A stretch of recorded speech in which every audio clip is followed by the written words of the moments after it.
Pero también hay fenómenos que involucran movimientos de cargas en un campo eléctrico aplicado. Entonces, ese tipo de interpretaciones, el alumno, el estudiante, tiene que saber manejarlo. Los aspectos energéticos se refieren a que para la separación de las partículas se requiere energía. Y esa energía habrá que ver si está o no disponible en el medio ambiente.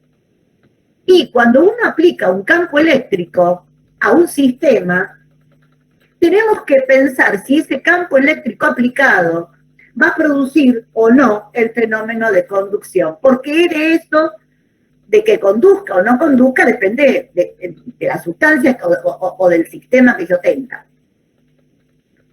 Luego, y ahí completo con el modelo argumental, viene una fundamentación teórica. ¿Por qué pensamos, por qué creemos que esos fenómenos ocurren? Y por último, llegamos a una conclusión, que si hay algún refutador, por ejemplo, yo quiero saber cuál de las sustancias que me presentan a mí puede servir para revestir un horno que va a ser usado para determinar puntos de fusión. Entonces, esa sustancia va a tener que tener determinadas características, pero puede ocurrir que si esa sustancia que yo, o esas sustancias que puedo elegir, alguna no tiene todas las propiedades que se requieren, yo voy a tener que dar una conclusión que no va a ser totalmente categórica. Va a haber conclusiones que no las voy a poder expresar como esto va a ser así. Posiblemente va a ser así. Tiene que haber un calificador que modere esa conclusión. Este tipo de modelo para poder expresar cómo vamos a explicar las propiedades de la sustancia se encuentra en el libro y en cada uno de las, en el capítulo 10, después de hablar de cada una de las propiedades de la sustancia. Hay ejemplos explícitos de argumentos respecto de las propiedades de la sustancia. O sea que no los vamos a dejar solos. El modelo explicativo entonces contiene datos que ustedes tienen que obtener de alguna manera para llegar a la conclusión. Esos datos que ustedes obtienen, que ustedes sacan de la tabla periódica de donde sea, tienen que ser los necesarios para llegar a la conclusión. Si esos datos no se traducen en una conclusión, esos datos no me sirven. Esos datos tienen que estar justificados. Y esa justificación tiene que tener un respaldo, que es el fundamento teórico del que estábamos hablando. Pero puede ser que haya, o que pase algo, puede haber una excepción. Puedo decir, todos los metales son sólidos. Bueno, excepto algunos que, según la temperatura ambiente a la que vamos a llegar en el planeta, capaz que dentro de 100 años esos metales son líquidos. Entonces, si esto sigue, ¿no? Entonces, va a haber un refutador que me diga, no, pará, no todos. Entonces, la conclusión va a ser con un calificador modal, es decir, probablemente la mayoría de los metales sea sólido. Esos datos son datos de tablas donde se identifican las sustancias, y esta sustancia es iónica, y esta es molecular, y esta es atómica, y esta es metálica, donde las vamos a clasificar. Y bueno, estas son sustancias simples, son sustancias compuestas. Los estados físicos que van a tener esas sustancias, bueno, yo sé qué quiere decir que sea sólido, que sea líquido, que sea vapor o que sea gas. ¿En qué fenómeno estoy involucrada? ¿En la conducción de la corriente eléctrica? ¿En la dureza? ¿En la volatilidad? ¿En la viscosidad? ¿Cuál es el fenómeno que me piden a mí que explique? Y por lo tanto, voy a tener que saber qué es la dureza, qué es la fragilidad, qué es la maleabilidad, etc. La justificación tiene que ver con los aspectos energéticos que yo manejo. Bueno, ¿hay energía? ¿No hay energía? ¿La tengo que poner yo la energía? ¿Es mucha energía que tengo que poner? ¿Es poca? Eso va a depender de algo. Y ese algo es justamente el fundamento que estamos buscando, que está formado por no observables y que tiene, esos no observables son con los que se construyen los modelos teóricos de la química. Por supuesto que en todo argumento puede que haya alguna prueba. Ejemplo, a veces los estudiantes nos dicen, bueno, eso lo vi en el laboratorio. Es decir, yo tengo una prueba de que realmente se disuelve, o que realmente es soluble, o que realmente es un conductor de segunda especie. ¿Por qué? Bueno, la prueba que tengo es que yo lo vi con mis propios ojos y lo medí en el laboratorio, por ejemplo. O por ejemplo, cuando dicen, bueno, el medio es un medio ácido y yo lo comprobé con un pHímetro. Es decir, hay pruebas de los estudiantes que dan justamente como un plus a la conclusión, le dan más fuerza a la conclusión. Y además puede haber alguna prueba, como decir, bueno, yo uso permanentemente este solvente y sé que este solvente es volátil, por esto y por aquello. Es decir, a veces las pruebas las traemos de otros campos, no necesariamente tiene que ser del campo de la química.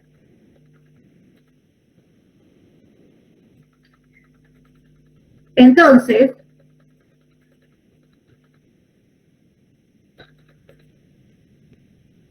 estamos viendo el modelo argumental y ahora vamos a ver qué significa que tengan una determinada propiedad eléctrica.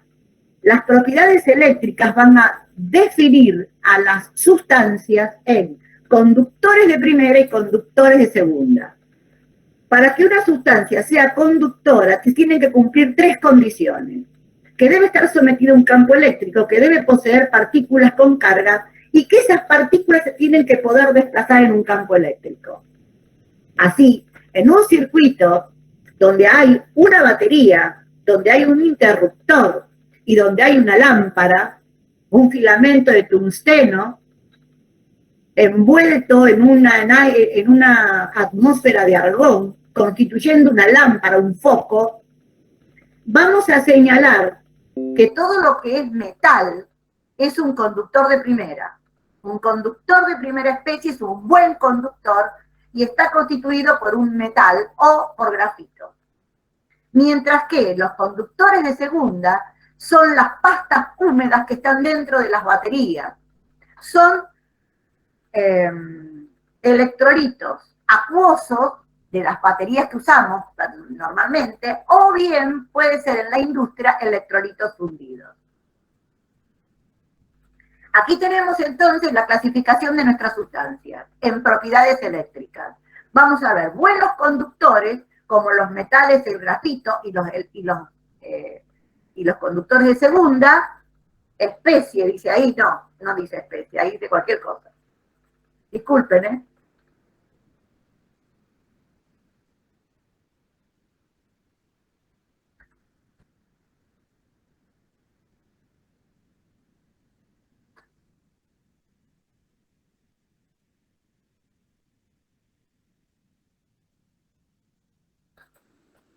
Y los malos conductores, que son los aislantes y los semiconductores, como aislantes, el agua y el diamante, y semiconductores, el silicio y el germanio. Por eso, acá tenemos una clasificación, digamos, bien neta. O son buenos o son malos. Y eso ustedes van a tener que, al finalizar las 8 semanas, lo van a poder explicar y van a poder decir cuáles son y por qué. Las sustancias iónicas no forman moléculas, habíamos dicho, son todos los óxidos que tienen un elemento metálico y el oxígeno con diferencia de electronegatividad mayor o igual que 1,7, todos los hidróxidos con, bueno, ya lo estudiamos, los hidróxidos y todas las sales. Entonces, si yo tengo un óxido formado por un elemento metálico y el oxígeno, y la diferencia es mayor que 1,7, puedo decir que el metal, el elemento metálico, el átomo del elemento metálico, se va a transformar en un catión y el átomo del elemento no metálico se va a transformar en un anión. Lo mismo voy a decir para los hidróxidos. Los hidróxidos están formados por un anión llamado anión hidróxido, que tiene carga neta 1 menos, y cualquier catión con carga hasta +3. Esos son compuestos iónicos. Y todas las sales que vamos a ver en este curso van a ser iónicas. Todas las sales van a ser iónicas. Siempre y cuando el catión que tenga esa sal, ya sean binarias, ternarias, cuaternarias, como sean las sales, ese catión tenga una carga positiva no mayor a 3. Y aquí tenemos los aniones y los cationes atraídos en una red cristalina iónica, y vemos una figura tridimensional de lo que puede llegar a ser un cristal iónico, particularmente el del cloruro de sodio, y un corte donde se observa un modelo, digamos, de compuesto iónico, una figura plana en 2 dimensiones, donde los iones se encuentran rodeados de aniones. Eso es un cristal iónico. Acá no hay moléculas, es todo un cristal, y hasta que yo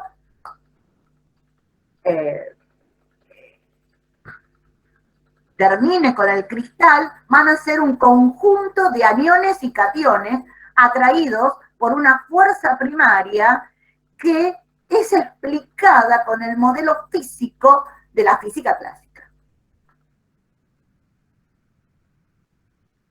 Hay una manera de explicar el número de aniones o de contraiones que tiene cada ion en particular, teniendo en cuenta los radios del catión y del anión, y el número de átomos o de iones, perdón, vecinos. Eso me da distintos arreglos tridimensionales, octaedros, tetraédricos, cúbicos. ¿Por qué? Porque el catión o el anión, cada ion genera un campo, una atracción esférica. Entonces la atracción se da en toda dirección y sentido. No hay un sentido predominante donde haya una atracción, un catión y un anión. No, los cationes y los aniones se atraen en toda dirección y sentido. Por eso se dice que todos los iones de una dada carga eléctrica atraen a todos los de la carga contraria, independientemente de la dirección y el sentido donde estos se encuentren. Aquí tenemos una figura en donde se observa que para el cloruro de sodio, que tiene un número de coordinación 6, hay un octaedro en cada una de los iones, forman un octaedro. El octaedro, ustedes lo conocen bien, son 2 pirámides unidas por la base cuadrada. No existen las moléculas, no se puede hablar de que el cloruro de sodio es una molécula. Y cuando se habla de la fórmula mínima, que indica la proporción atómica de los elementos en las sustancias, con los subíndices enteros menores posibles, esa fórmula mínima, si yo le agrego el estado de agregación, me queda que es un mol de esos iones, un mol de cationes y un mol de aniones. Y la masa molar no es la masa molecular. No se puede hablar de masa molecular. Es la masa molar, que es la masa de un mol de fórmulas mínimas. Las sustancias iónicas, por tener esta estructura, tienen estas propiedades. Yo no me voy a detener en ellas, está explicada en el libro perfectamente, pero voy a decir solamente 2 o 3 cosas importantes. Son todos sólidos a temperatura ambiente, y eso es lo que les tiene que quedar hoy en la carpeta del día de hoy. Todos los compuestos iónicos son sólidos a temperatura ambiente. Lo que tengo que hacer es descubrirlos, nada más. ¿Cuál de todas las fórmulas que me dan podrían constituir una sustancia iónica? Entonces le pongo una S porque eso ya lo sé, que es a temperatura ambiente, son sólidos. ¿Por qué? Porque es tanta la energía que se ha liberado cuando se ha formado un mol de uniones iónicas que hace falta esa misma energía para separar, porque la fusión, es decir, el estado líquido, se adquiere cuando las partículas constitutivas se separan hasta la distancia típica de los líquidos. Entonces, si no hay energía en el medio ambiente como para vencer semejante atracción, estas sustancias serán sólidas. Y ese es el principio que tengo que tener en cuenta para decir si es sólido o no. Bueno, si son refractarios, quiere decir que pueden estar en un horno, digamos, ¿no? Porque no se descomponen por la alta temperatura. Y los líquidos tienen altas temperaturas de ebullición. No entran en ebullición cuando el compuesto iónico está líquido.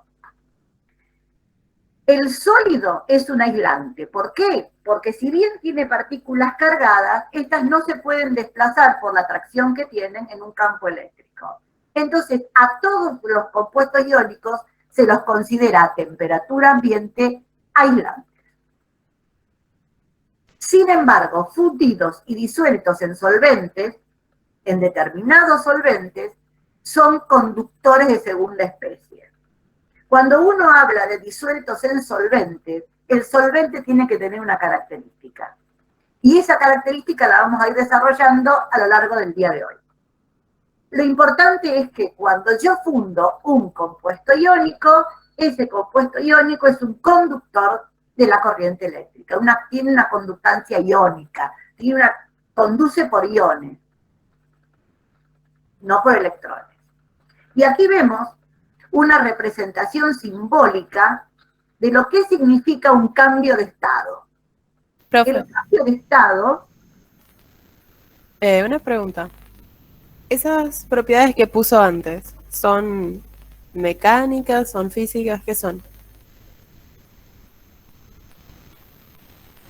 ¿Estás? Sí, esas.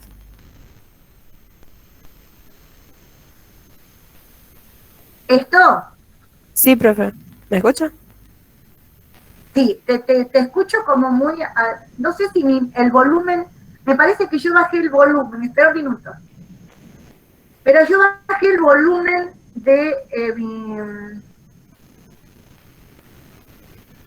Claro, por eso no lo escucho. Génesis, ¿sos vos? Sí, sí, sí. Ahora te escucho perfectamente.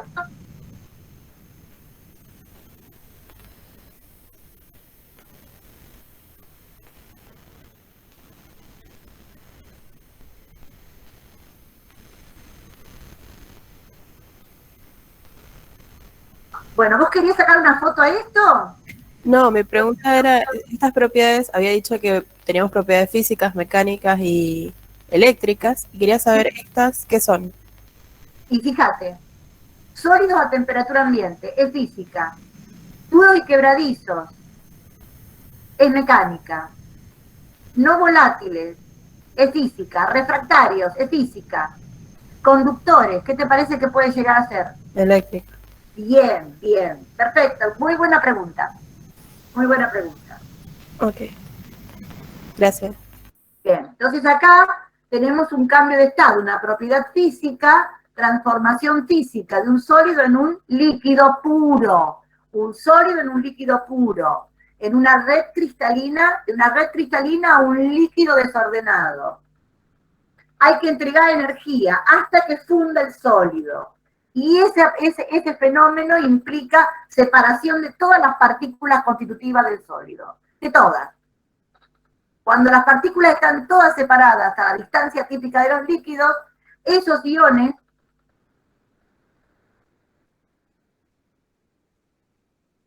se encuentran disociados. Por eso, la transformación física, cambio de estado en los compuestos iónicos, recibe el nombre de disociación iónica. Lo que se obtiene, ahí lo ven, un líquido puro, un observable,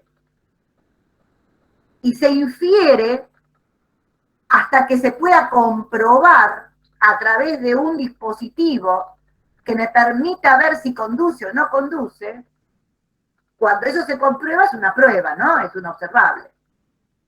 que los iones se encuentran disociados. A eso se le llama conductor de segunda especie. Quiere decir que yo tengo un sólido iónico, aniones y cationes, todos atraídos fuertemente, y cuando lo fundo, tengo los aniones y los cationes, porque la transformación es física, porque no hay cambio en la sustancia, porque toda transformación física involucra un cambio de estado.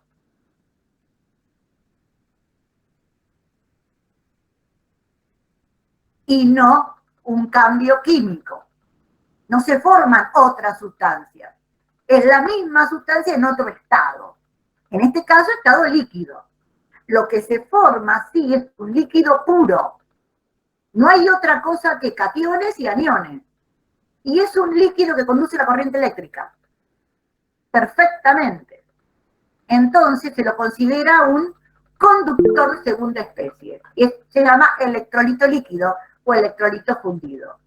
Del sólido, de esa red, de esa estructura, de ese cristal, la palabra cristal dice que todos los iones están en perfecto orden y nosotros trabajamos con cristales en el sentido de que nuestros modelos teóricos son modelos que apuntan a explicar la constitución de los cristales. No hablamos de sólidos amorfos, hablamos de sólidos cristalinos. Entonces, el cristal cloruro de sodio, cuando está fundido, se transforma en un líquido puro formado por iones. Iones en estado líquido. Entonces, un mol de cloruro de sodio sólido, 58,5 gramos de cloruro de sodio sólido, cuando llegan a la fusión, y hay que buscar, y hay que tenerlo en un recipiente que aguante la temperatura de esos líquidos que tienen altísimos puntos de ebullición, pero tiene, el sólido tiene un alto punto de fusión. A lo mejor estoy trabajando a 400, 500 grados Celsius y tengo un líquido que está a esa temperatura y no entra en ebullición, porque tiene un alto punto de ebullición.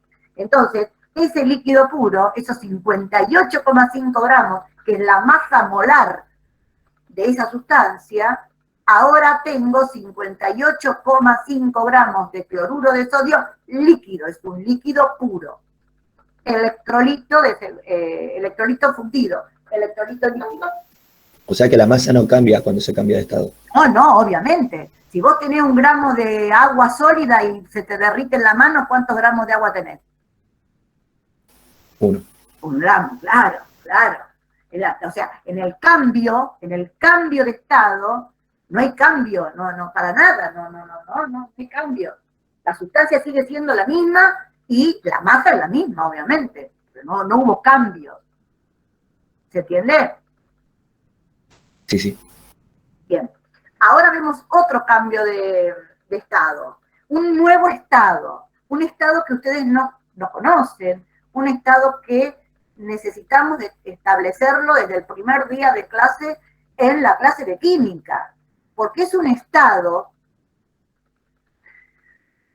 que aparentemente es un líquido, mejor dicho, su apariencia es líquida,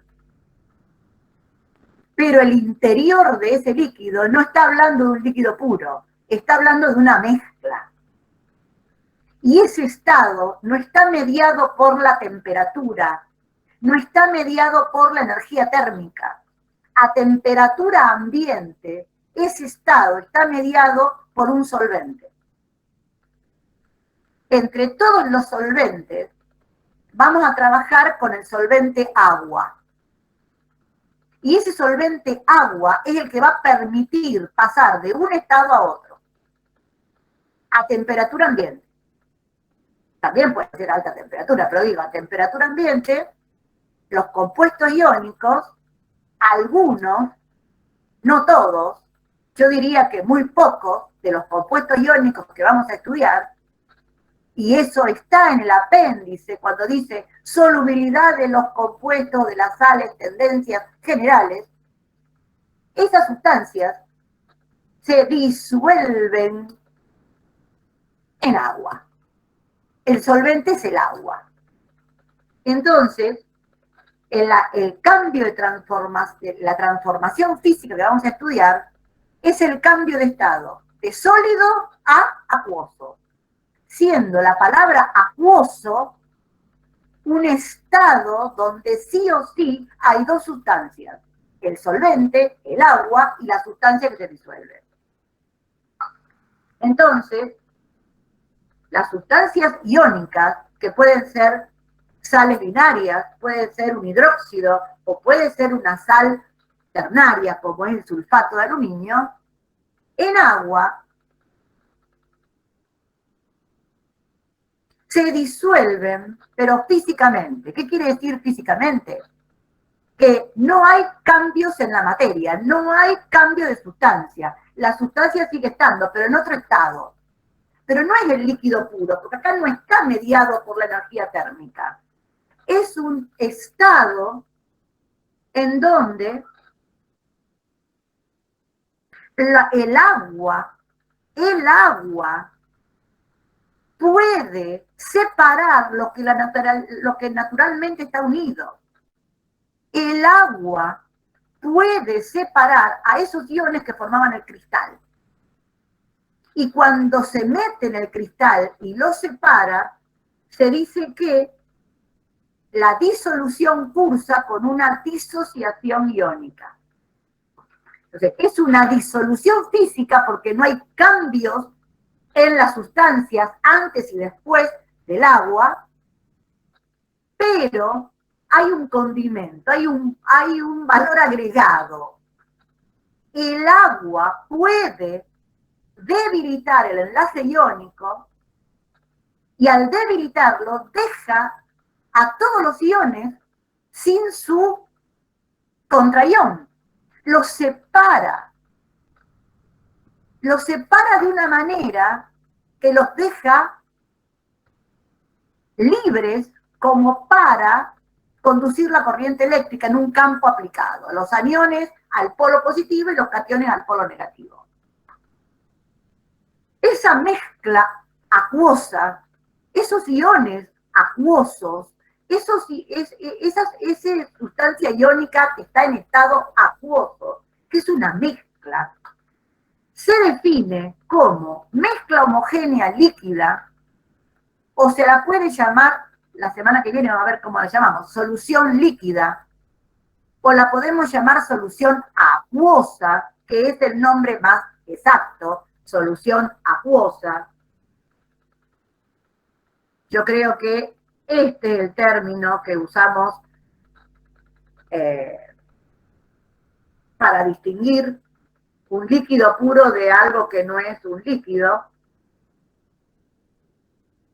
Es un electrolito acuoso, porque ahora sí puede conducir la corriente, y por eso en la diapositiva anterior decía, sólidos son aislantes, fundidos son electrolitos fundidos, y en solventes como el agua, al disolverse en el agua, se transforman en conductores de segunda especie. ¿Por qué? Porque la condición para que conduzca la corriente es que las cargas, las partículas cargadas, tienen que poder estar libres para conducir la corriente eléctrica.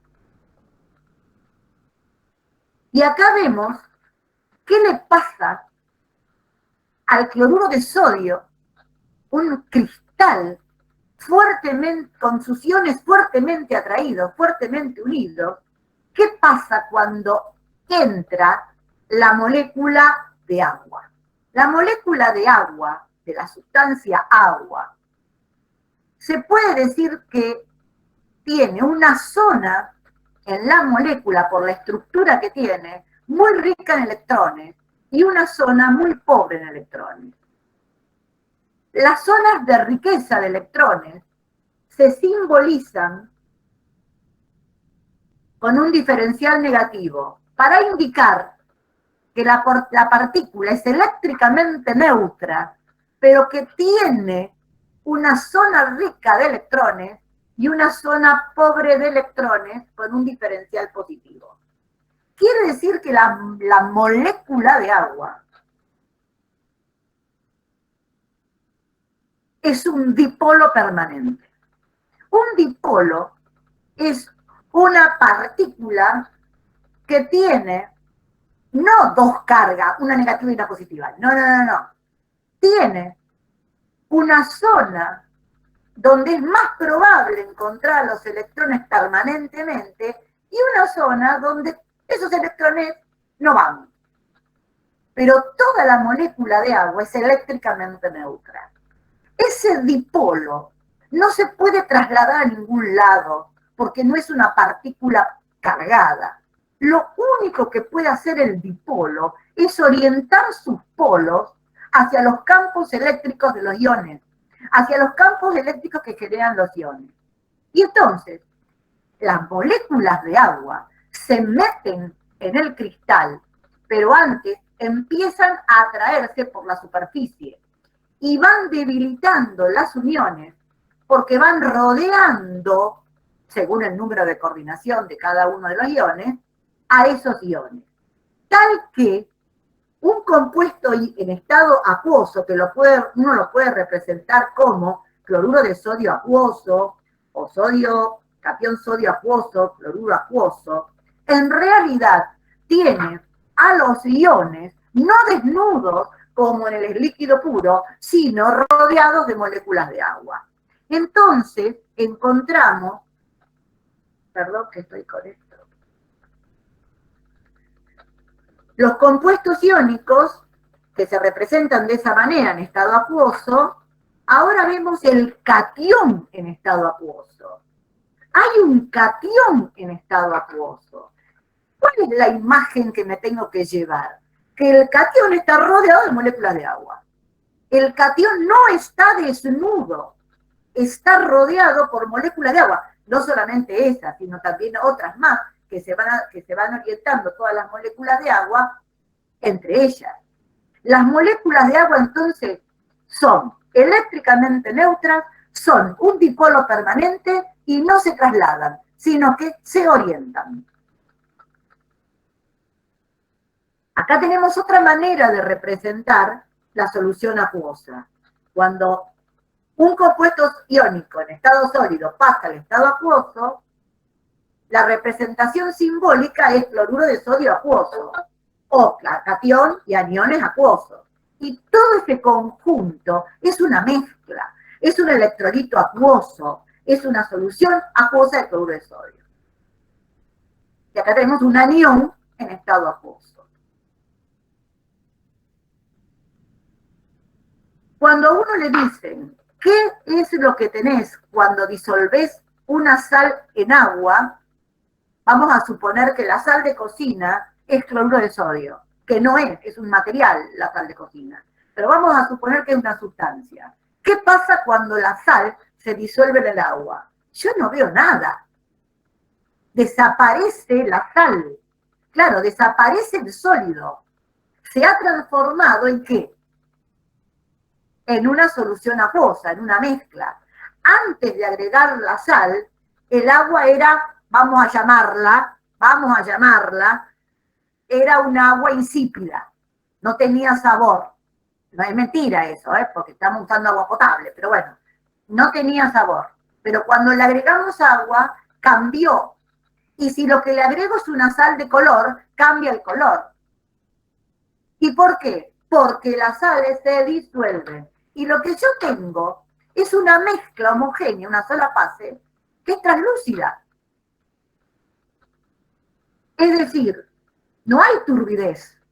No, se disuelve, a menos que ponga 5 kilos de sal, bueno, no sé. Igualmente se va a disolver una cantidad y el resto va a quedar en el fondo. Digo, la mezcla es agua con iones hidratados. La atracción entre los iones de una sal y las moléculas de agua, que se llaman moléculas polares, porque tienen dos polos, se conoce con el nombre de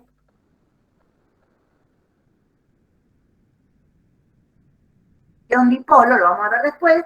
Entonces, cuando las moléculas polares se orientan en los campos eléctricos que generan esos iones, hay una liberación de energía. Eso es muy importante, porque gracias a la liberación de energía se permite que se disuelva más sal. En el caso de las moléculas polares, que si las moléculas son de agua, se dicen que los iones están hidratados y se simboliza con la simbología paréntesis AC o AQ, lo mismo. Los iones se encuentran rodeados de atmósferas de moléculas polares de agua. Estos son los iones que están hidratados en una solución acuosa de cloruro de sodio, por ejemplo. Esto es un catión. Es el estado acuoso. Un nuevo estado que lo vamos a ver permanentemente.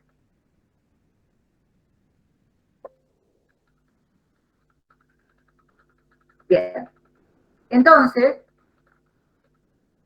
una vez que hemos hecho esta revisión, vamos a entrar a la segunda clase teórica del día, que es enlace covalente, moléculas, propiedades de las sustancias moleculares.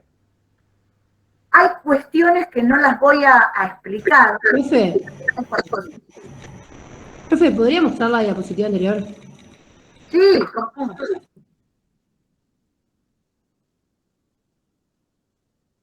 ¿Algo me equivoqué?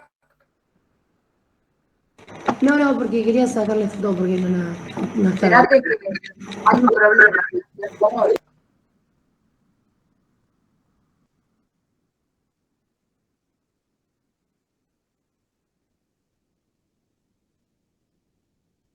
¿Esta?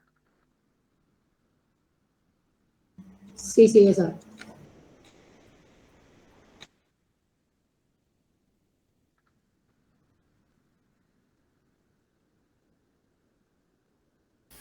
Gracias. Dipolo era la molécula de agua, profe. Ahora no importa, no lo puse porque después lo vamos a ver. Ah, bueno, listo. No te preocupes. Era para significar el estado acuoso, un nuevo estado que aprendimos hoy. Cuando les pregunten qué aprendieron hoy en química, ustedes le dicen, el agua con sal es una solución acuosa, es la sal en estado acuoso. Y todo el mundo lo va a aplaudir. ¿Puedo cortar? ¿Puedo cerrar, digo? Perdón. Sí. Bueno, muy bien, gracias. Pues tengo abiertos los 4 Power, entonces, bueno. Cris, una cosa que preguntaban, aclaro que los Power los vamos a subir todos a la plataforma, porque decían que algunos estaban la semana pasada, otros no. Todos estos van a subirse esta semana. Perfecto, gracias, Vero. Bueno, vamos a ver la segunda clase teórica que empieza 1 hora después, que es el enlace covalente. Entonces, acá se habla del desarrollo de las teorías del enlace químico y volvemos a la diapositiva del otro día que dice qué fuerzas atractivas hay entre partículas. Se llaman enlaces químicos a las fuerzas atractivas fuertes entre átomos, cationes core y cationes y aniones, y fuerzas secundarias entre moléculas. Habíamos dicho que eran fuerzas primarias fuertes los enlaces y fuerzas secundarias débiles las fuerzas secundarias. De eso vamos a hablar hoy. Habíamos visto el modelo del octeto periférico. Esto ya lo vimos, pero van a quedar los power de nuevo. Cualquier cosa me cortan, pero esto ya lo vimos. Con el rol tan importante que tuvieron los gases nobles. Fue Lewis,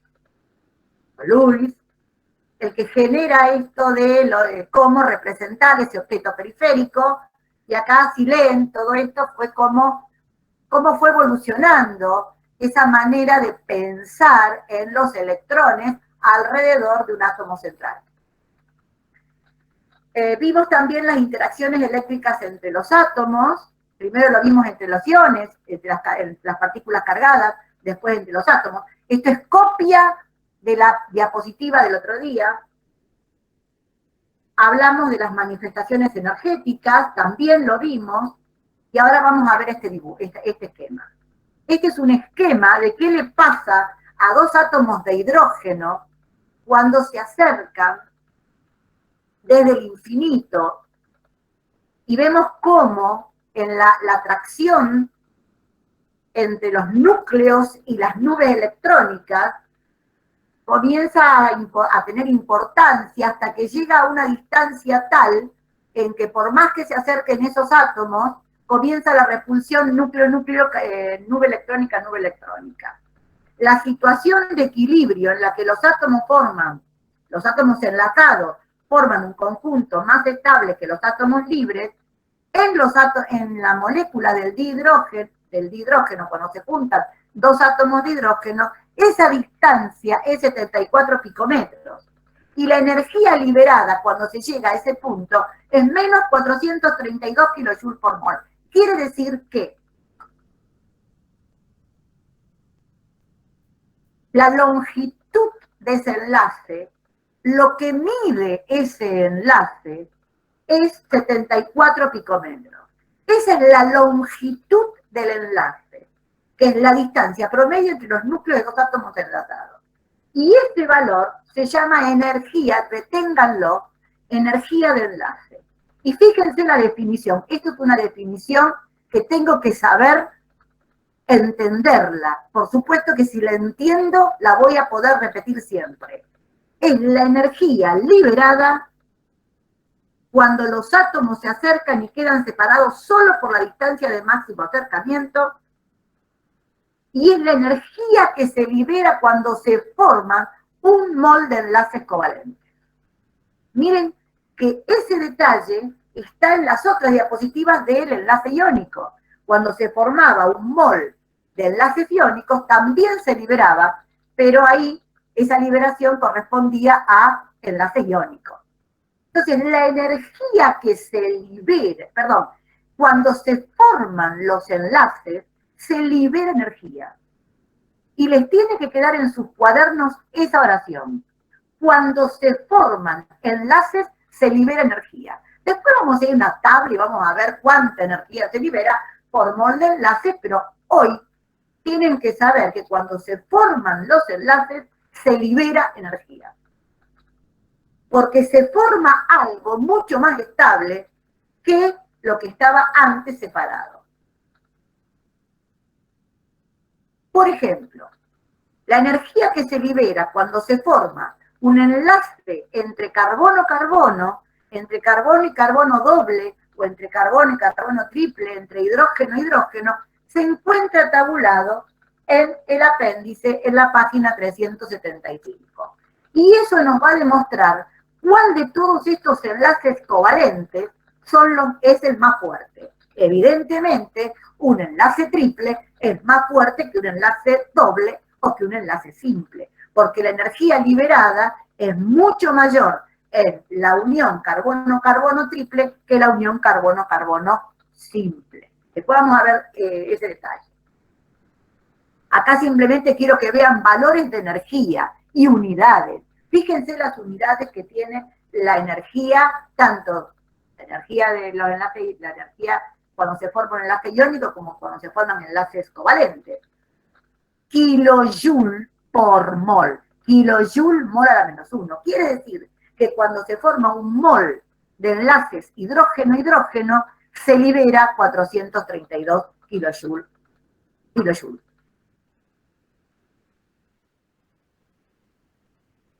Si la energía de enlace es una energía liberada, la energía para disociar el enlace es una energía entregada. Y eso se maneja a través del principio de conservación de la energía. La energía de disociación de enlace entre dos átomos determinados es de igual valor absoluto que la energía de enlace. Quiere decir que si yo descubro que el enlace hidrógeno-hidrógeno liberó 432 kilojoules, si yo quiero romper el enlace hidrógeno-hidrógeno, tengo que entregar más 432 kilojoules. Es decir, una energía entregada. Por eso es importante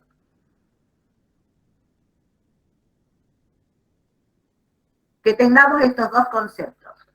Una es energía de enlace, que es la formación del enlace, es liberada, y otra es la energía entregada, que es para romper el enlace. Y la pregunta viene ahora, ¿por qué quiero romper enlaces? Porque en una reacción química, el concepto de reacción química está alrededor de que los enlaces de los reactivos se rompen y se forman otros enlaces, que se llaman enlaces en los productos. Por eso tiene distinto nombre, antes de la flecha y después de la flecha. Antes de la flecha, antes de la reacción química, las sustancias que intervienen son reactivos y están formadas por un montón de enlaces. Ahora, cuando se transforman esos reactivos, se rompen los enlaces de los reactivos y se forman nuevos enlaces que son los de los productos. El hecho de yo conocer las energías de enlace de reactivos y productos me lleva a una observación macroscópica que dice que cuando el balance entre lo que se entrega para romper y lo que se obtiene de la formación es positivo, la reacción es endotérmica. Y cuando el balance entre lo que se entrega para romper y lo que se libera cuando se forman es negativo, se libera más de lo que entra, la reacción es exotérmica. Y macroscópicamente hablando, si se da la reacción en un tubo de ensayo, cuando es endotérmica se me enfría la mano porque consume la energía térmica de mi mano, y cuando libera energía, cuando es exotérmica, se calienta mi mano, porque libera energía. En esta diapositiva van a encontrar 3 maneras de demostrar cuándo una reacción es endotérmica o exotérmica, según las energías de enlace.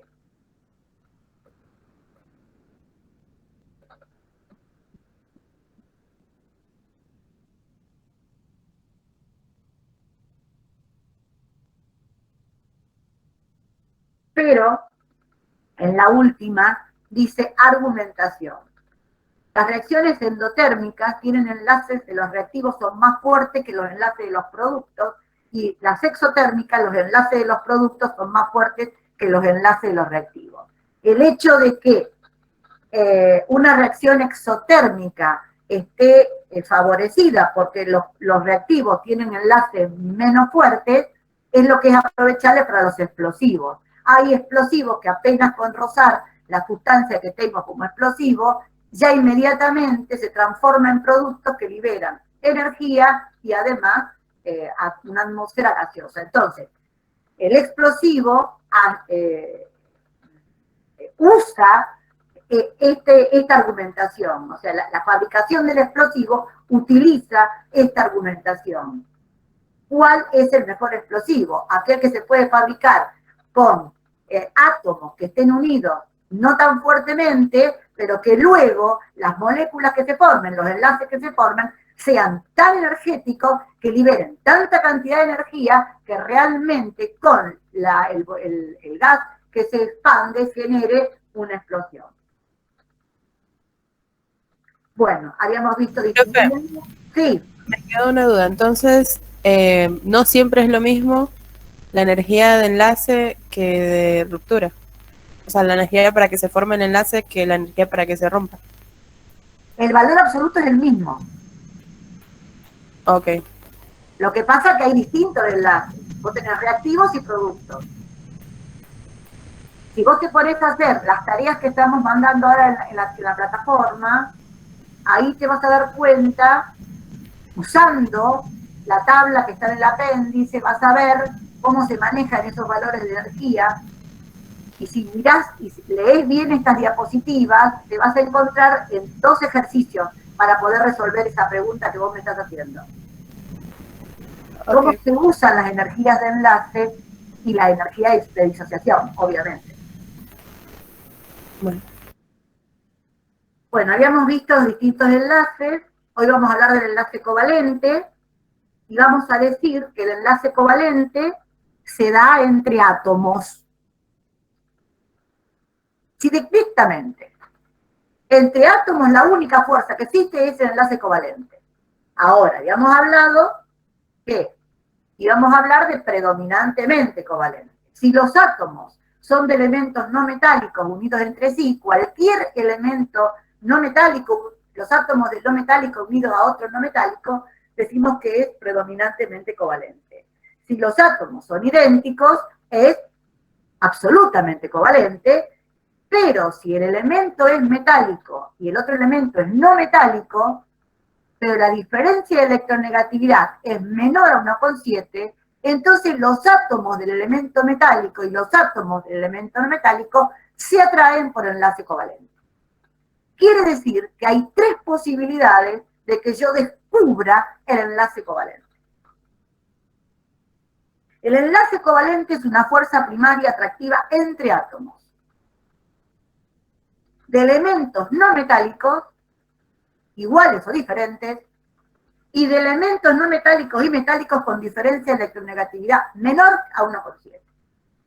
La pregunta es, ¿se pueden originar moléculas o se pueden originar redes atómicas? Es decir, ¿se pueden por enlace covalente formar cristales de átomos o únicamente cristales de moléculas? O las dos. Bueno, acá aparece una definición de enlace covalente, que es una fuerza de atracción electrostática entre dos átomos que comparten electrones.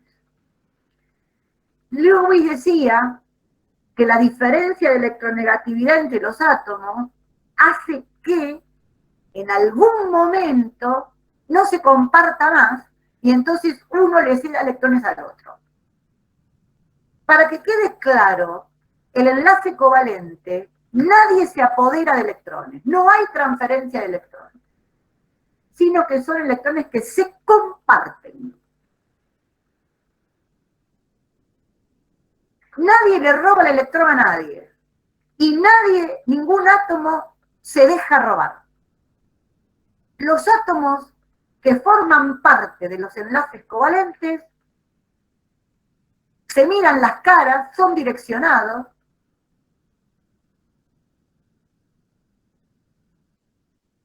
y todos aportan para tener ese octeto famoso, y todos comparten. Comparten y aportan y comparten.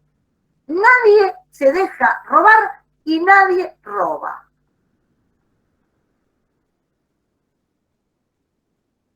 La valencia, entonces, es un número sin signo que tiene que ver con los electrones aportados y a veces hasta compartidos. Y el número de oxidación sigue siendo del mismo formato. Dada la valencia, le pongo un signo positivo cuando el elemento es menos electronegativo y un signo negativo cuando el elemento es más electronegativo. Estoy hablando de enlace covalente entre dos átomos. Cuando la sustancia es simple,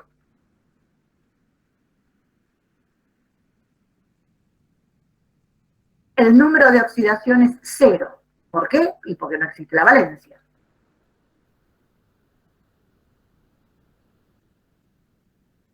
Y en rojo puse cuál es la fuerza de los enlaces covalentes. Ya lo vimos. Cuanto más energía se libera, más fuerte es el enlace, porque hay que poner más energía para romperlo. Entonces, cuanto más chicos sean los átomos, cuanto mayor sea el número de electrones compartidos, más fuerte es el enlace. ¿Qué significa un enlace simple?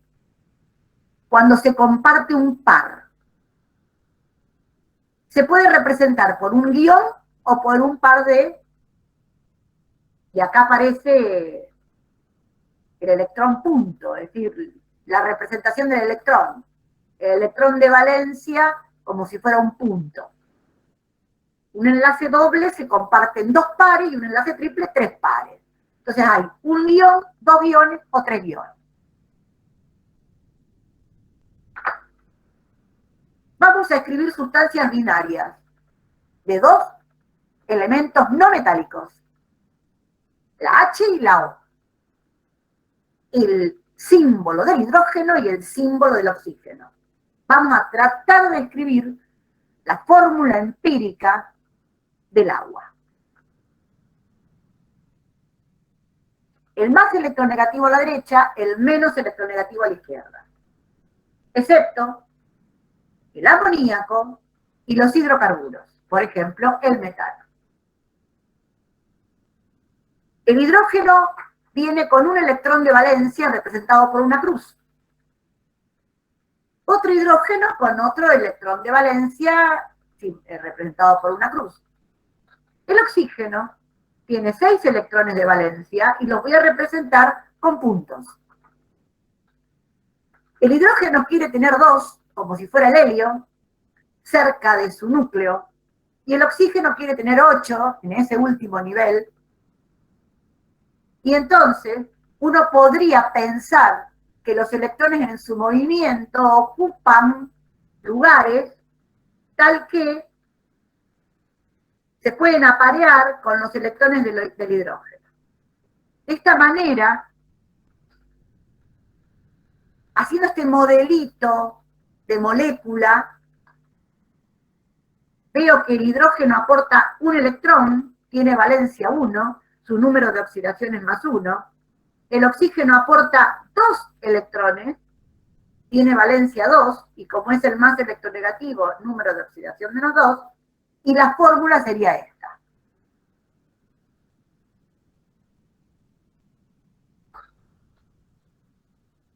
Lo que yo les decía en algún momento a un grupo de alumnos, ¿por qué no es H2 oxígeno 7? O H2 oxígeno 4? O H2 oxígeno 3? ¿Por qué no? Porque hay un modelo atrás que yo entiendo que no es el mejor, pero es el más simple que tenemos. Y ese modelo habla de que los átomos se van a unir tratando de conformar una estructura lo más estable posible.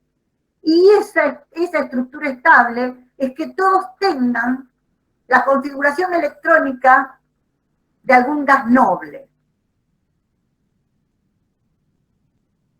En el caso del hidrógeno, el helio, y en el caso del oxígeno, el gas noble que tiene 8 electrones próximo a él.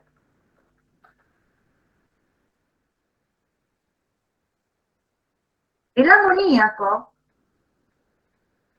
tiene al nitrógeno y al hidrógeno.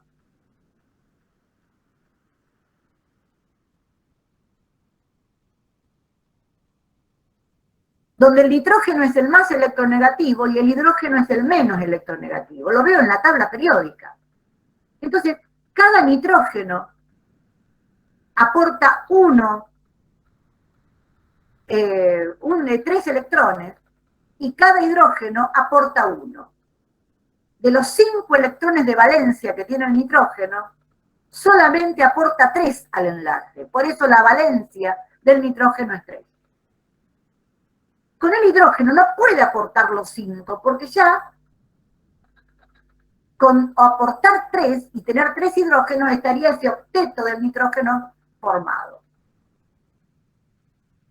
Los enlaces del amoníaco son 3 enlaces simples NH, nitrógeno, hidrógeno.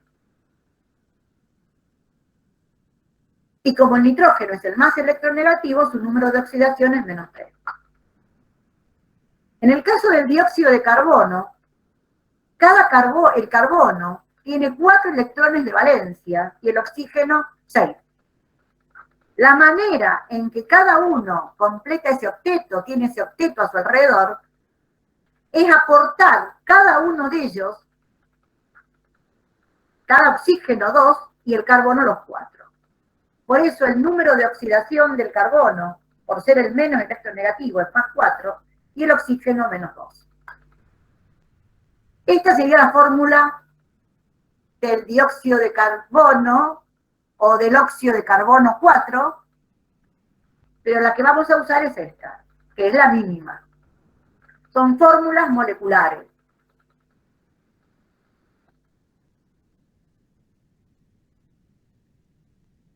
Aquí tenemos una tablita donde vemos... Profe, retroceder un momento, por favor? Hacia atrás, sí, perfecto. ¿A dónde volví al amoníaco? Ahí estoy, profe, gracias. Bien. Aquí vemos una tablita donde hay distintos elementos no metálicos y yo marqué en negro, no sé si se puede apreciar, el elemento al que hago referencia. Monofluoruro de hidrógeno, tira el hidrógeno con valencia 1, el hidrógeno no cumple el octeto. Difluoruro de berilio, el berilio no cumple el octeto. Trifluoruro de boro, el boro no cumple el octeto. Pero ya los demás compuestos sí forman o sí tratan de establecer ese octeto. Acá vemos ejemplos de compuestos binarios donde se exponen las valencias 4 del silicio, 4 del carbono, 3 y 5 del nitrógeno, fósforo y arsénico, la valencia 2 del oxígeno, el azufre y el selenio, que tienen valencia 2, 4 y 6, y hay 3 ejemplos de cuando el azufre está con valencia 6, con valencia 4 y con valencia 2, el flúor y el cloro, el bromo y el yodo, que exponen a valencia 1, 3, 5 y 7. ¿Por qué creen que hay letras en rojo? ¿Alguien sabe?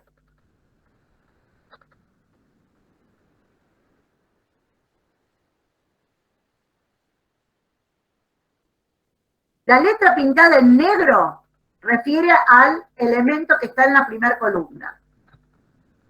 Pero la letra pintada en rojo, ¿a qué se refiere? Se refiere a que esas 3 sustancias, perdón, esos 3 compuestos, ¿alguien sabe? El monocarburo de wolframio, el monocarburo de silicio y el dióxido de silicio son 3 compuestos que no forman moléculas. Son redes cristalinas atómicas. Sus partículas constitutivas se llaman átomos. Son átomos unidos por enlace covalente, pero que no forman una unidad como es la molécula. Forman una red tridimensional de átomos.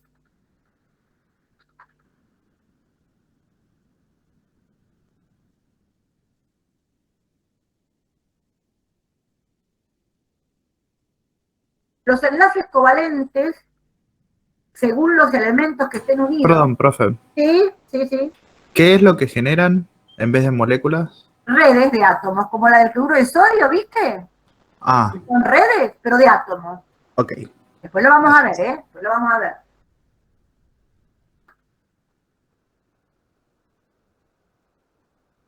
El enlace covalente, según qué átomos estén unidos, se clasifican en enlaces covalentes 100% covalentes, apolares, cuando la diferencia de electronegatividad es 0, y enlaces covalentes polares, cuando la diferencia de electronegatividad es distinta de 0, mayor que 0. Y acá tenemos enlaces apolares como HH, hidrógeno, hidrógeno, OO, oxígeno, oxígeno, cloro, cloro. Son enlaces covalentes entre átomos idénticos. Se dicen que esos enlaces están igualmente atraídos por los núcleos, porque los núcleos son los mismos. Estoy en el paradigma clásico, ¿se dan cuenta? Esos enlaces, esos 4 electrones que están entre los 2 oxígenos, esos 2 electrones que están entre los 2 cloros, es como que equidistan de toda esa unión. No están ni para un lado ni para el otro, no, están como una estructura totalmente simétrica, donde se puede decir que hay un centro negativo y positivo que coinciden. El enlace es apolar y se da únicamente para compuestos que están, sustancias simples, formadas por idénticos átomos. Ahora, un enlace covalente es polar cuando los elementos que se unen son distintos, porque ya hay distinta electronegatividad. Veamos el caso del monofluoruro de hidrógeno. El hidrógeno aporta 1 y el flúor aporta 1. Todos contentos, el hidrógeno tiene 2 y el flúor 8. Pero esos 2 electrones compartidos por el flúor no están cerca del hidrógeno, no equidistan entre el hidrógeno y el flúor, están más cerca del más electronegativo.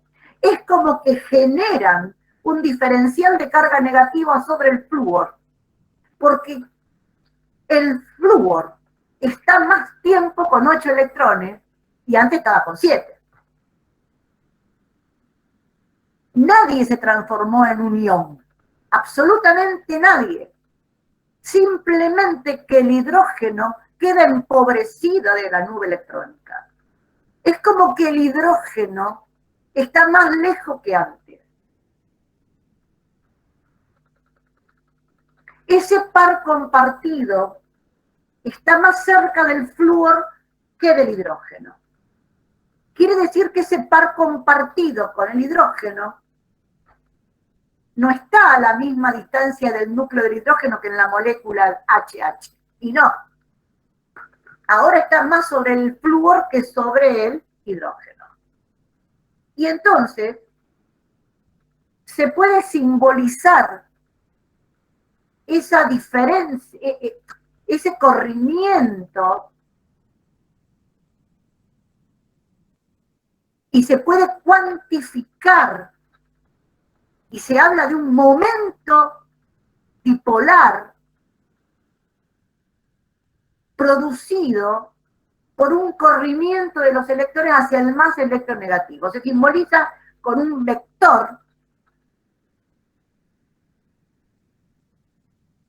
que representa el enlace covalente polar, cuya dirección siempre se da entre los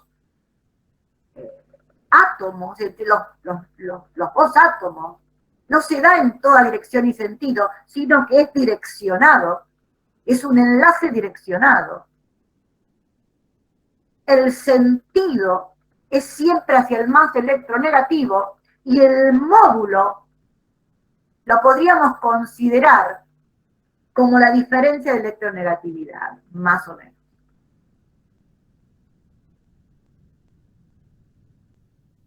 Cada vez que yo tenga un enlace covalente polar, puedo dibujarle una flecha hacia el más electronegativo, indicando que ahí hay un corrimiento hacia el más electronegativo de la nube compartida. Profe, esto no significa que el cambie de... pasa a ser un anión el hidrógeno, ¿no? No, para nada. No, porque estos átomos no tienen capacidad para perder electrones ni para ganarlos.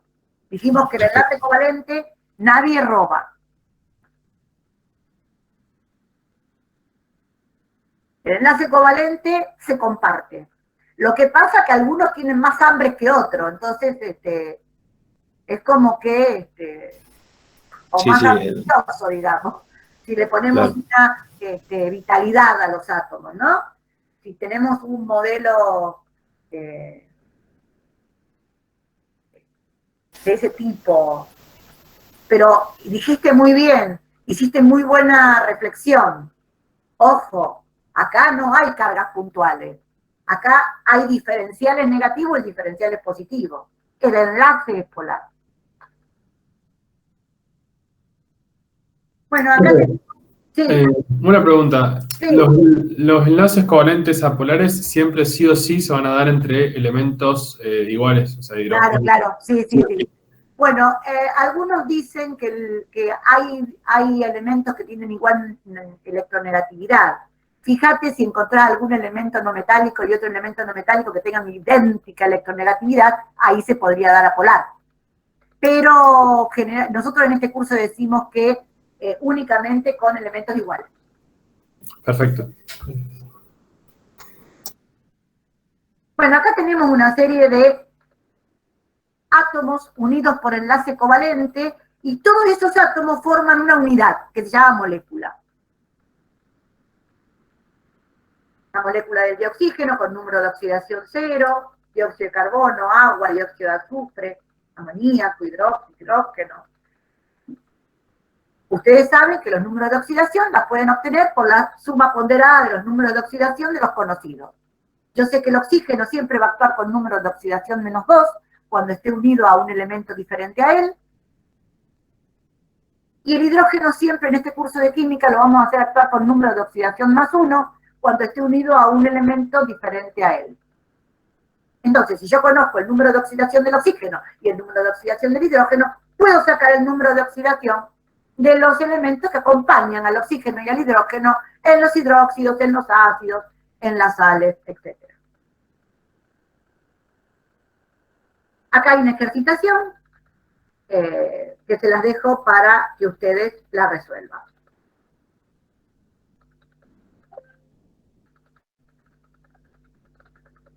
Antes de cerrar, ¿alguien quiere ver alguna diapositiva?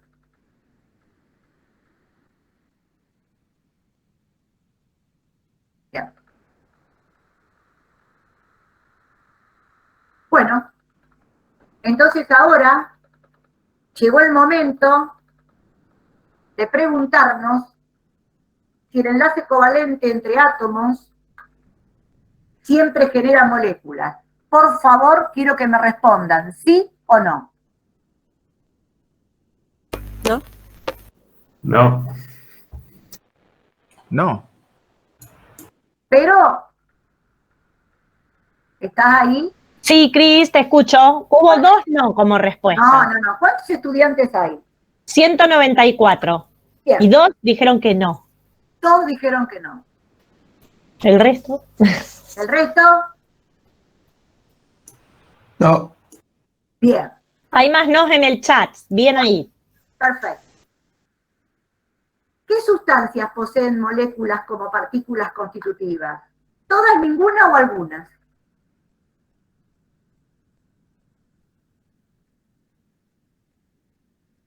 Alguna.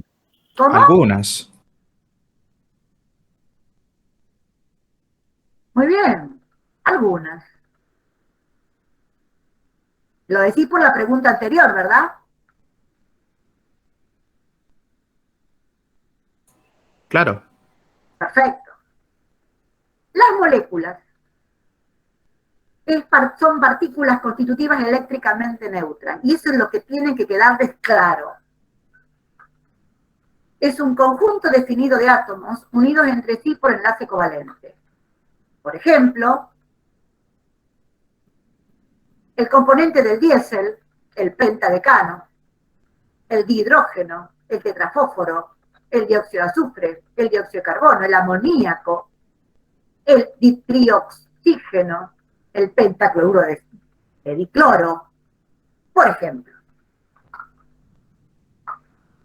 Responder estas preguntas no las pueden responder así por lo que yo haya dicho en la diapositiva anterior. Lo tienen que hacer con un esquema. Y ese esquema se llama diagrama de flujo, después de tratar de hacer la fórmula mínima. Y entonces, con este diagrama de flujo, que está en el apéndice en la página 381, vamos a ver si la sustancia es iónica, molecular, una red covalente o atómica, o si es una red metálica. Entonces, me voy a preguntar, ¿cuántos elementos dan origen a la sustancia? Si me respondo uno solo, digo que la sustancia es simple. Si digo que es un elemento metálico, la sustancia es una sustancia red metálica. Y el enlace va a ser un enlace metálico. Pero si digo que la sustancia simple está formada por un no metal, un elemento no metálico, me pregunto, ¿es el boro? ¿Es el carbono? ¿Es el silicio? ¿Es el germanio? El estudiante me dice, no. Entonces yo le digo, Si no es ninguno de esos, y si no son esos que están ahí, están en el apéndice, y no podés zafar de no saberlo, la sustancia va a ser molecular. Pero si me decís que sí, entonces la sustancia va a ser una red covalente o una red atómica, donde no forman moléculas y las partículas constitutivas son los átomos. Pero ¿qué pasa si el alumno responde, dan origen a dos elementos, siempre sustancia binaria, ¿no?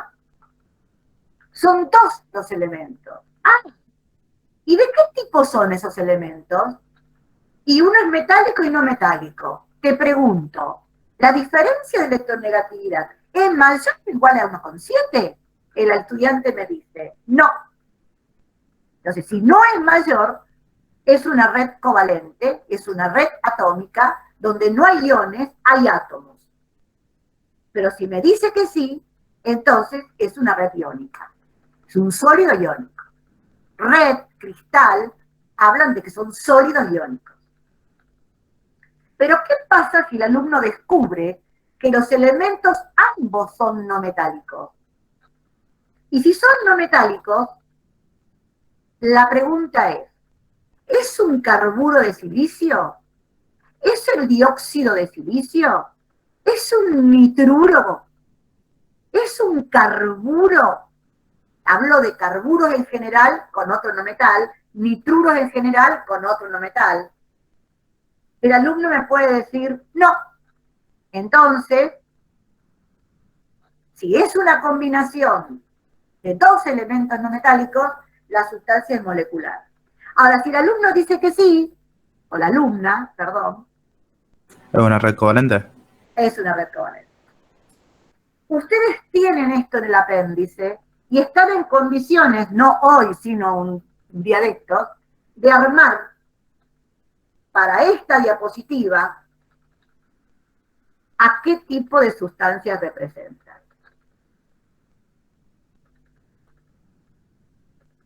Voy a tomar una sola como ejemplo. Díganme, Ne gas, esta, Ne gas, ¿a qué tipo de sustancia representa? Esta.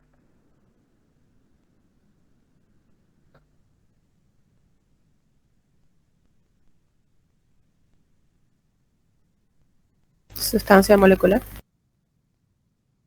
Correcto, porque es un único elemento, no es ni boro, ni carbono, ni silicio, ni germanio, por lo tanto es una sustancia molecular. Pero ¿qué pasa?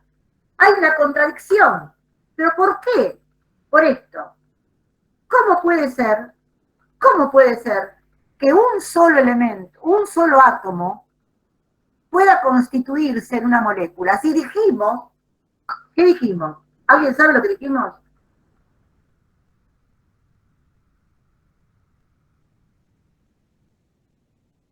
Porque es un gas noble, profe. Claro.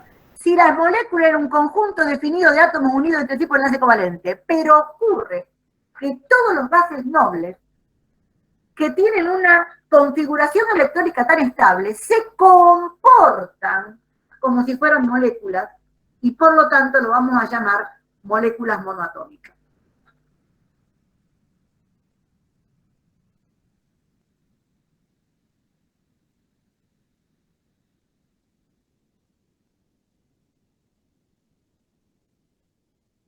Acá hay un conjunto, está en la tabla también, no lo puse, pero esto está en el apéndice, están las sustancias que vamos a considerar redes covalentes, no formadas por moléculas, sino formadas por átomos, que después vamos a explicar sus propiedades, pero están en la misma página donde está el diagrama de flujo. Si no está ahí, chicos, no les vamos a tomar otra cosa que no esté ahí.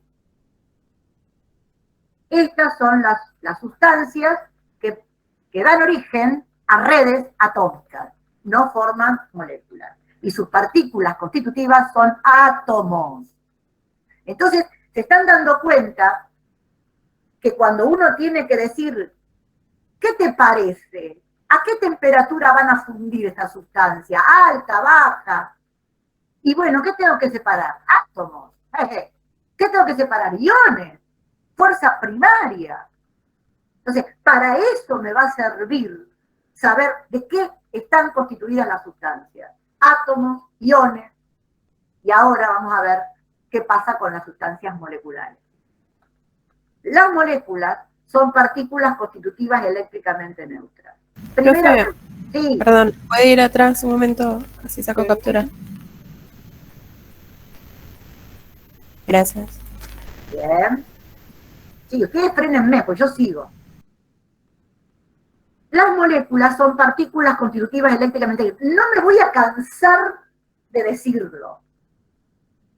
Las moléculas son partículas constitutivas de sustancias eléctricamente neutras. La pregunta primera, contesten sí o no. ¿Existen sustancias moleculares sólidas formando cristales, redes sólidas?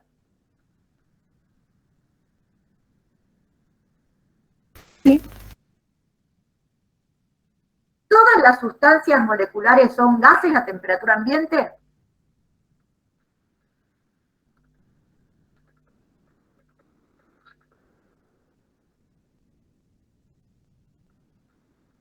No. Esas son preguntas de exámenes virtuales.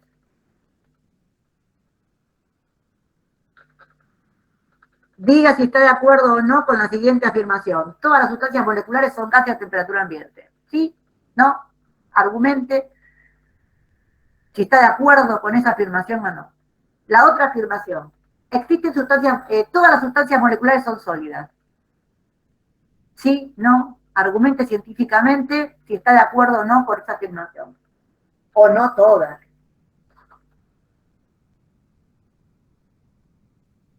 En los sólidos y en los líquidos moleculares. Sólidos y líquidos moleculares.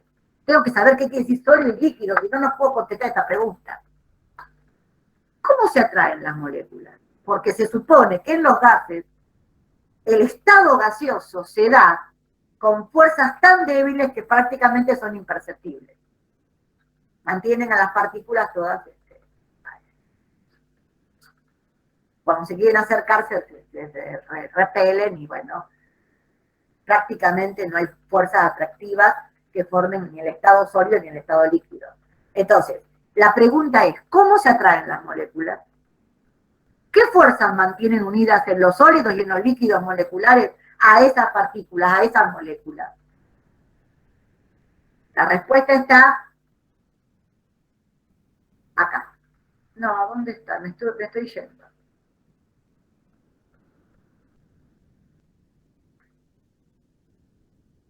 En los sólidos y en los líquidos moleculares, las fuerzas que mantienen atraídas a las moléculas se llaman fuerzas secundarias, que se dan entre moléculas diferentes, entre moléculas iguales o entre iones y moléculas. Moléculas formadas por el mismo elemento, es lo que decíamos antes, tienen enlaces covalentes apolares. Y si todos los enlaces covalentes son apolares, toda la molécula es apolar.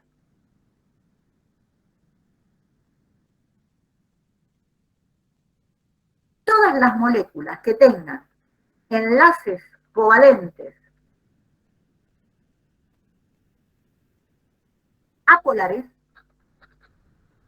tengan 4, tengan 100, tengan 20 o tengan 2, si todos esos enlaces son apolares, toda la molécula es apolar. Ahora, si las moléculas están formadas por elementos distintos, que presentan momentos dipolares netos, que presentan diferenciales positivos y negativos, pero la molécula está formada por 2 átomos, no hay otra cosa más. Y los 2 átomos están unidos por un enlace, a través de un enlace que se distribuye asimétricamente, un solo enlace, toda la molécula es polar.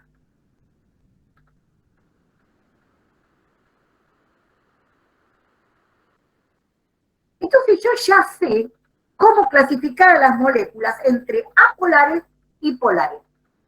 Por lo menos las simples y las compuestas binarias de dos elementos, de dos átomos.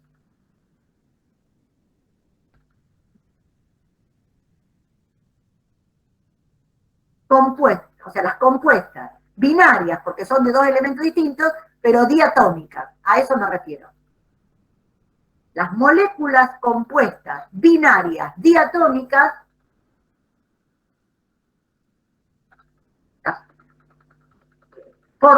son moléculas polares. Y las moléculas de las sustancias simples son moléculas apolares. Ahora, cuando las moléculas que están formadas por distintos elementos, que poseen varios enlaces polares, son moléculas poliatómicas, y acá es donde me tengo que poner a reflexionar si la molécula va a ser polar o apolar. Para eso tenemos que estudiar una teoría, que es la teoría de la repulsión de los grupos electrónicos de la capa de valencia. Esto me va a llevar, no lo voy a explicar, a moléculas apolares y polares, que tienen muchos átomos, y esos átomos están unidos por enlaces covalentes polares. La forma de la molécula, la forma en que están distribuidos esos vectores, me va a permitir a mí decir si la suma algebraica de los mismos tiene resultante cero o resultante distinto de cero. Es una suma de vectores y, digámoslo así, es una suma de vectores, pero se los hago corto el argumento, digamos, el discurso, porque tiene que ver con orbitales, tiene que ver con distribuciones en el espacio, pero el final del cuento, ¿cuál es? Y si la suma algebraica, si la suma de los vectores tiene una resultante nula, resulta que hay un centro geográfico positivo y negativo que coincide, las moléculas son apolares. Y vamos a dar las más importantes.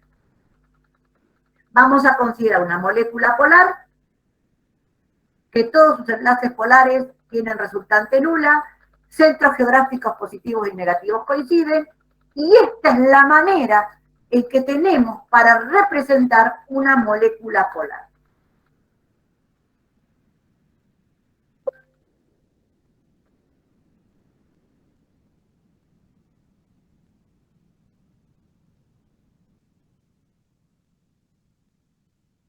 Una molécula polar tiene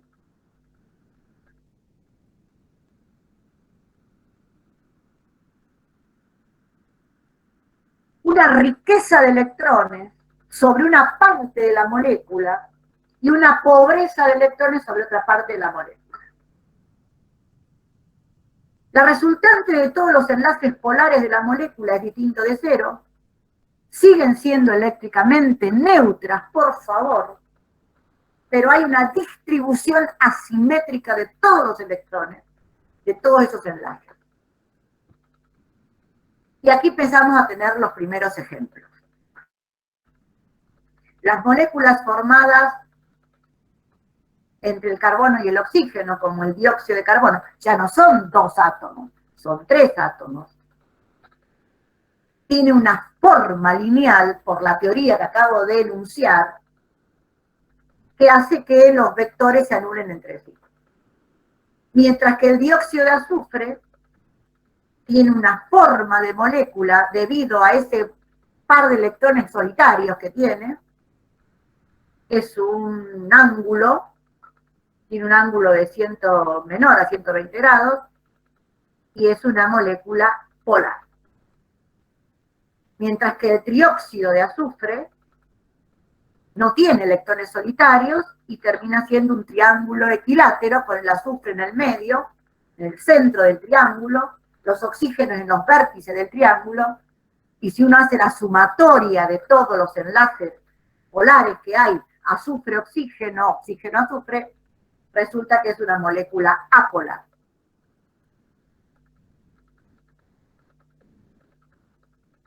El metano, el que se escribe al revés, tiene una forma de tetraedro regular, es un cuerpo en el espacio y todos esos enlaces se anulan entre sí y la resultante es 0 y la molécula es apolar. El amoníaco es una molécula polar, no es un tetraedro regular, sino que es una pirámide de base trigonal, la forma. Y el agua no es un tetraedro, sino que es un ángulo. Y en el agua, al ser un ángulo, acá está el ángulo del agua, acá está el hidrógeno del agua, acá está el oxígeno del agua, y acá está el otro hidrógeno del agua. Los momentos dipolares no se anulan, hay una resultante no nula, y por lo tanto la molécula de agua es polar. A partir de este momento, entonces, para la próxima clase, vamos a ver qué atracciones hay entre moléculas apolares, que se llama de dispersión de London, donde por el azar se distorsiona la molécula y esa atracción dura un instante, lo que es el instante del azaroso, y genera un dipolo en la otra molécula, y se dice dipolo instantáneo, dipolo inducido. Vamos a ver entre moléculas polares una fuerza llamada dipolo-dipolo. Vuelvo a tener acá el problema de que se me corre.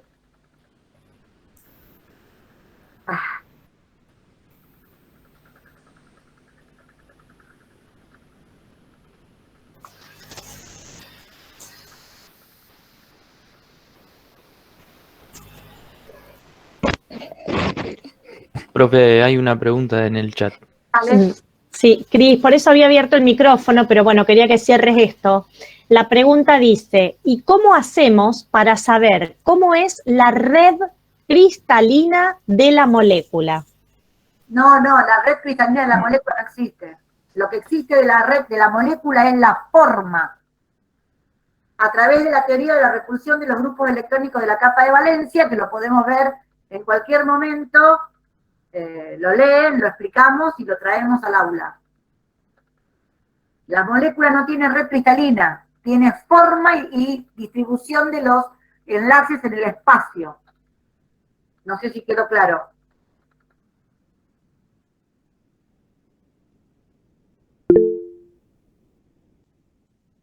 Profe, Sí. bueno, me hizo un poco, o sea, no entendí muy bien esta última parte, pero un poco para entender mejor.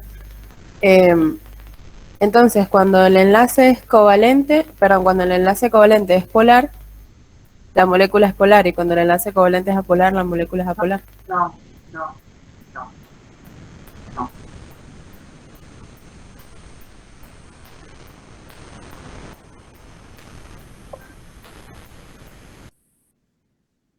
Hay moléculas que son apolares porque tienen el mismo elemento y todos los enlaces son apolares. Ese es un tipo de molécula.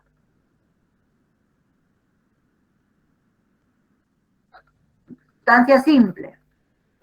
Después tenés las que están formadas por dos átomos de distintos elementos. Tienen un solo átomo, un solo enlace, ese enlace es polar y por lo tanto lo transfiero a toda la molécula polar. Pero son dos átomos de distinta electronegatividad. Ahora cuando vos tenés poliatómicas, muchas, tenés que hacer una suma de vectores. Pero para hacer una suma de vectores, ¿qué necesitas? Necesitas una forma.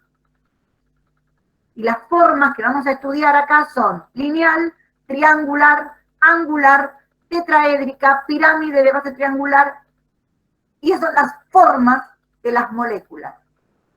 Cada molécula tiene una forma distinta. Y entonces surge de esa sumatoria de vectores si las moléculas poliatómicas son polares o apolares. Ahora va quedando. Cuando se refiere a poliatómica, se refiere a que hay más de 2 átomos. Y sí, fíjate, mirá, les muestro. Mirá, me fui para otro lado. Mirá, ¿cuántos átomos ves acá? 3 en cada caso. Bien. Acá, 4. acá, 5. acá 4. y acá. 3. Claro. Y no todos los que tienen 3 átomos tienen la misma forma. Y no todos los que tienen 4 tienen la misma forma, porque la teoría me dice que la forma depende de si hay o no electrones solitarios o enlazados. Por eso, yo no voy a meterme en la teoría a esta hora del día, porque digamos que es demasiado. Simplemente presento las fuerzas que vamos a discutir la clase que viene, que son la fuerza de dispersión de London, la fuerza dipolo-dipolo entre moléculas polares, la fuerza puente hidrógeno,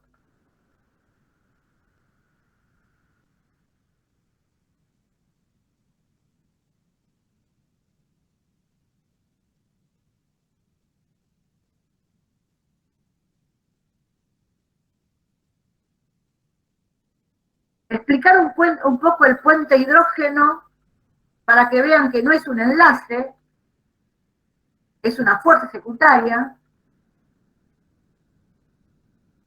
Explicar por qué cuando solidifica el agua tiene una densidad, ocupa un volumen, esa estructura mayor que el agua líquida, una densidad menor que el agua líquida. Por eso, por el puente hidrógeno, es que el agua flota, el sólido en el líquido. Vamos a explicar un poquito eso. Aquí está. Y la ion dipolo, que es la que me preguntaba un compañero hace un rato, que decía cómo se llamaba, ion dipolo. Es la fuerza secundaria de mayor intensidad, porque está entre un ion y un dipolo, y es de mayor intensidad que la de puente hidrógeno, inclusive.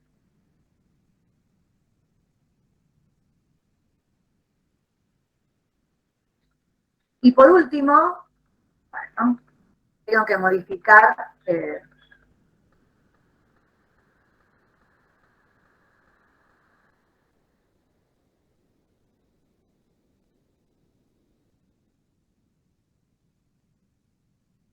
porque cuando paso se me corre. Moléculas polares con moléculas apolares. Los dipolos de una inducen dipolos en la otra. Y es el ejemplo típico de las moléculas de dioxígeno en el agua. Todas las aguas naturales poseen moléculas de dioxígenos apolares entre ellas. Y hay una atracción muy, muy débil, pero existe, entre el dioxígeno y el agua, que se llama dipolo inducido, y es lo que permite que haya vida acuática en el agua, y es lo que destruye todo lo que es metálico, todo lo que es hormigones, excepto los polímeros. El agua natural, agua potable, agua de la canilla, todas tienen dioxígeno disuelto, y es el dioxígeno disuelto, es el que genera la corrosión y el deterioro de los metales.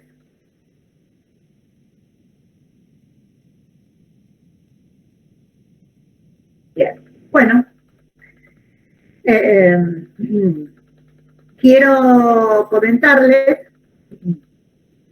que la clase próxima terminamos con las fuerzas y vamos a trabajar con todas estas moléculas, todas estas sustancias moleculares. Les voy a mostrar cuáles son. Acá hay parafina líquida. Esto es sacarosa. Esto es parafina. Esto es sacarosa. Esta es la estructura del Kevlar, que están hechos estos guantes. Esto es un material. Esto es parafina. Esto es una sustancia, azufre. Esto es una sustancia, dióxido de carbono sólido. Acá adentro hay hidrógeno líquido, dihidrógeno líquido, y esto es un trozo de azufre. De esto vamos a hablar la clase próxima, porque en esta filmina que ustedes van a tener, y esto es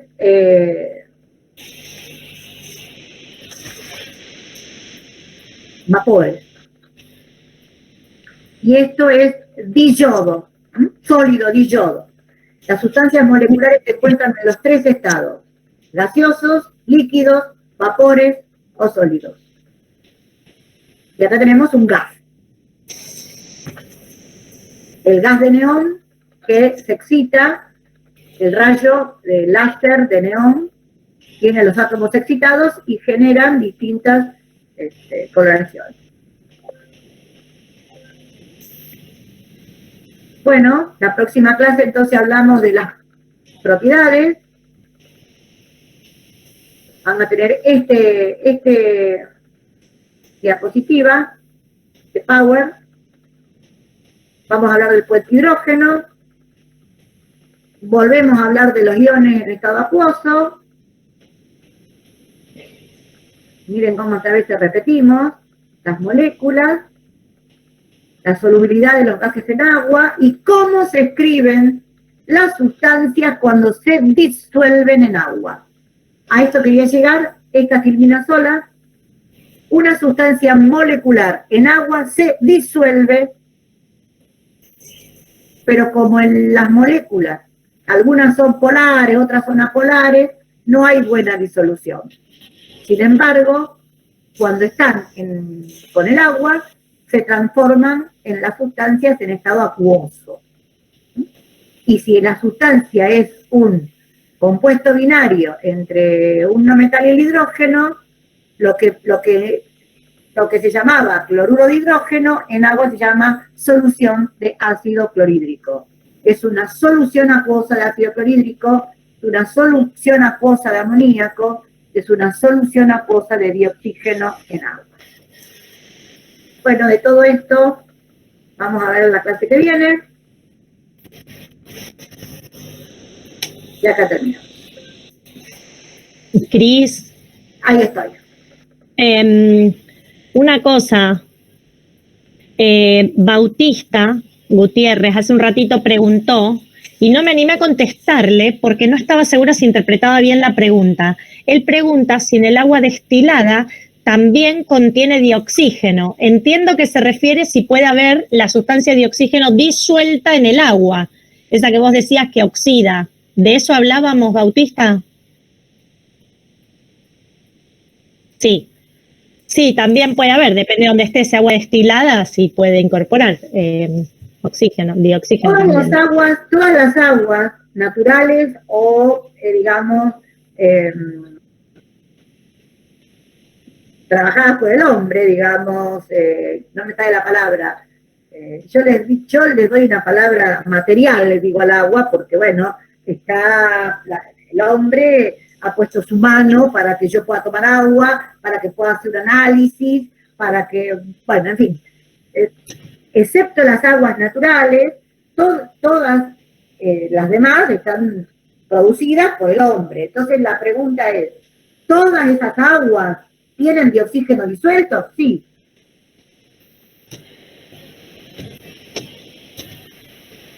¿Todas esas aguas tienen algo de sales? Sí. Por eso siempre repito lo mismo. El agua, la sustancia agua, digamos, es una sustancia formada únicamente por moléculas de agua. Nada más. Y entre ellas no hay otra cosa, no hay nada más. Bueno,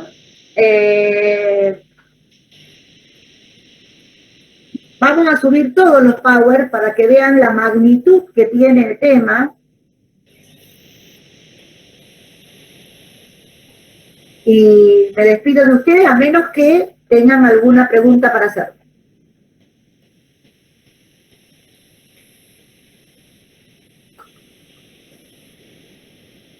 Que no creo que tengan... Perdón, ¿qué día de la clase consultan que pusieron el Meet? ¿Perdón? Hay consultas en varios días y varios horarios a partir de hoy. Hoy a la mañana arrancamos unas 7:30, pero bueno, hubo un desperfecto técnico, pero ya lo solucionamos para la semana que viene.